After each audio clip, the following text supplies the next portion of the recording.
Hello, I'm Peter Scott, and welcome to Human Cusp. I am going to be talking today about a book. It's called Would You Kill the Fat Man by David Edmonds. Great book title, well done.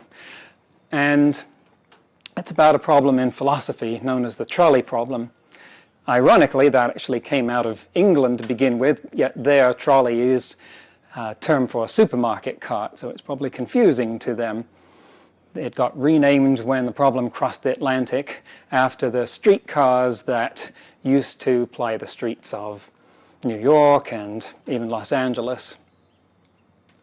And that's what makes it a memorable title, because really it's about a train heading down some tracks. But train problem wouldn't quite have the same ring, be too broad. And the tracks are heading towards a bifurcation, a fork. And if the trolley keeps going straight, it will run over 5 people that are tied to the tracks. If it were to be diverted onto a spur line, it would run over 1 person who's tied to that track. Now let's not concern ourselves with who is tying these people to the tracks. We should catch up with them later. The point is that you are standing next to the switch, and the only thing that you can do about the fates of these people is to divert the train so that it, instead of running over 5 people, runs over 1. Do you do it? And that's the philosophical problem. That's the ethical problem. If it seems like that's a no-brainer, then think about it a bit harder. Suppose those 5 people are centenarians or wanted criminals, and the 1 person is a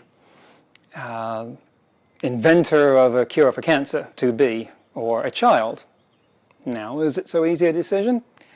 And the people who came up with this, philosophers, have managed to come up with even more devious versions, which the book outlines at least 10 different variations of this, including ones where you can stop the train from running over these 5 people, but only if you push a large gentleman, hence the title, off a bridge onto the track, where he will stop the trolley from reaching them.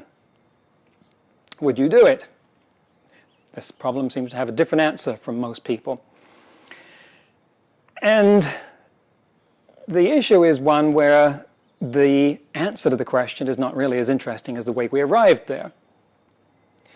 And this has direct impact on artificial intelligence. Specifically, at the moment, self-driving cars.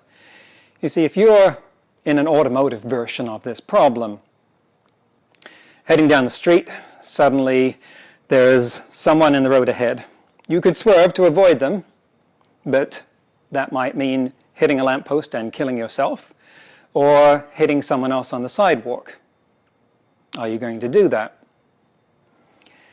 And weighing those things is a split-second decision if you're driving a car, so it's not an issue where any court would try and judge you based on the relative merits of those scenarios. You would be granted some leeway. And in fact, real-life versions of the scenario where people do have the time to weigh the alternatives are pretty much restricted to things like sinking ships, or parties in the mountains who are looking at cannibalism to survive. These are scenarios which, when they arrive in the courts, are disposed of fairly rapidly because of the problem that it would engender for people watching the decisions.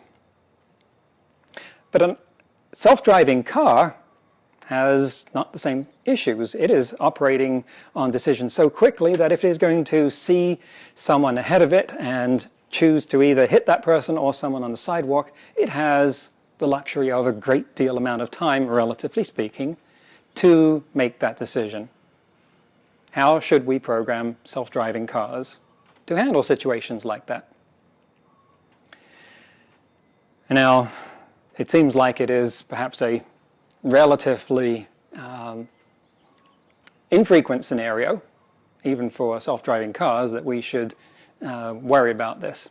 On the other hand, programmers do worry about edge cases quite a bit, things that even in our estimation, aren't likely to occur very, very often.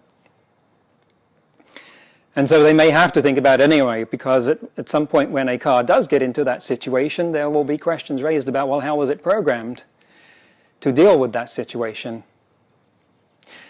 And this is where it comes in that the question of how we arrive at the answer is more important than the answer. It's like in my examinations in mathematics in high school. There might be 1 point, if any, for the correct answer, but the other 99 points or 100 would be for showing your work. That's what you had to do. How did you arrive at this? And if you had all the right steps and just wrote down the wrong answer at the end, you would get 99% of the marks, because that's what they're looking for. Not what the answer is, but how do you think about this? And that's what I translate this problem to.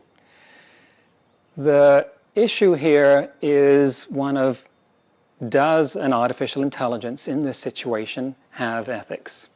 Does it have morality? For people, the question is not what is the answer you arrived at, but how did you get there?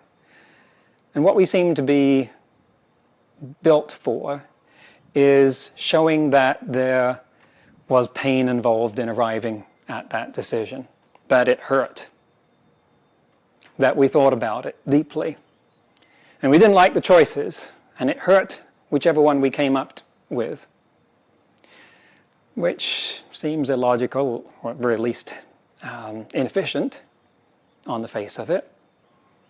But that is one of the ways that we judge ourselves as being human, the degree of our humanity.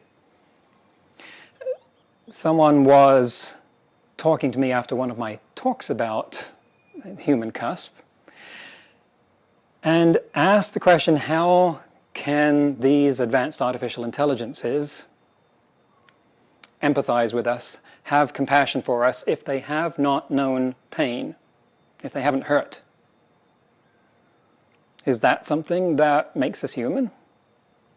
That we have been through pain, that we use that to empathize and project ourselves in situations where pain could be involved? I'm not going to give an answer. I don't have an answer. But I think the issue here is, can you show your work? And can we create machines one day in our image that will also display a process of arriving at that decision that we feel shows the appropriate amount of suffering and empathy?